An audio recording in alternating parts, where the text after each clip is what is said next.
Volvo stovintis man už nugaros tikrai tarnauja ganėtinai stipriai. Ką aš su juo veikiu, galite pasižiūrėti pas mus YouTube.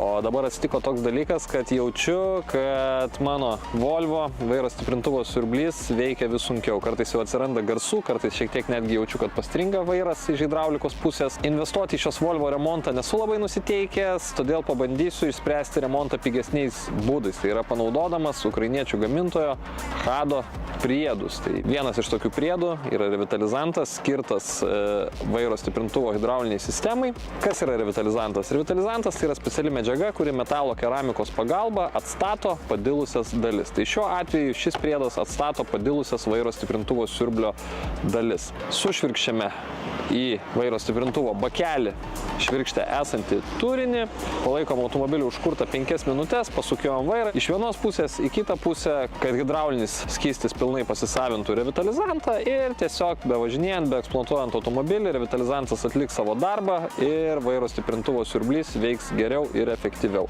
Šį priedą ar bet kuriuos kitus Hado priedus ar alyvas galite įsigyti tiek Hado LT elektroninėje parduotuvėje, tiek bet kurioje fiziniai parduotuvėje Lietuvoje, o jeigu jums kyla klausimų, kreipkitės į Hado konsultantus ir jie tikrai padės jums išrinkti tinkamiausią priedą ar alyvą jūsų automobiliui.